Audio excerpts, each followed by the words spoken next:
Your astrology is more than just your sun sign. You have a whole chart, every single zodiac sign within it somewhere. Your birth time is really important to calculate this chart because that determines how accurate it is.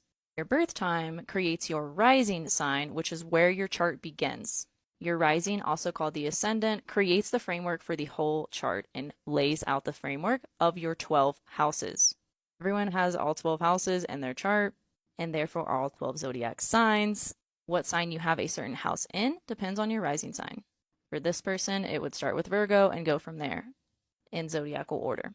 Let's break down all of these 12 houses and what they mean, because these are the areas of life.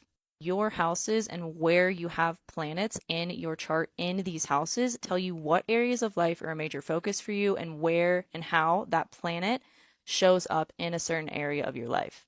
For example, Mercury in the fourth house, you're going to be more private and reserved with your speech, versus Mercury in the first house, you're going to be someone who naturally communicates and expresses yourself really well. Because that planet, Mercury, expresses itself through that area of life, that house.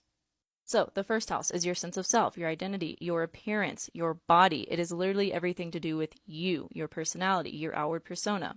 Second house is your money, material possessions, your resources. What do you need to live and support you on this physical plane? That's your second house. Third house is how do you communicate?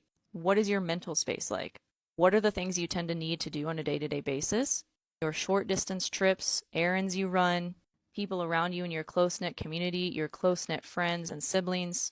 Fourth house is your home, your private life, your literal family, as well as your childhood and your upbringing, maybe subconscious beliefs that stem from your childhood and your family during your upbringing. The planets you have in your fourth house are things that you keep to yourself. You're kind of more private and reserved about. Fifth house, this is your passions, your creativity, how you find pleasure and joy in your life, as well as your romance and dating life. This area of life or this house also represents children if you want to have kids or already have kids. You can also look to the fifth house for how to get pregnant.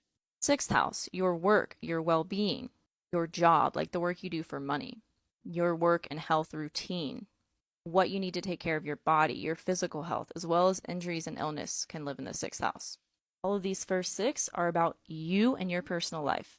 All of these upward 6, 7 through 12 are about your external life, the people and the things around you. Starting with the seventh house, your relationships, your partnerships, your marriage. Similar to the second house, your resources, the eighth house is other people's resources, debt, taxes, inheritances, as well as your relationship with vulnerability and intimacy when it comes to other people. Ninth house, international travel, how you cultivate wisdom, your relationship with spirituality or religion. 10th house, your career, your reputation, your public life. 11th house, the contribution you have to your community.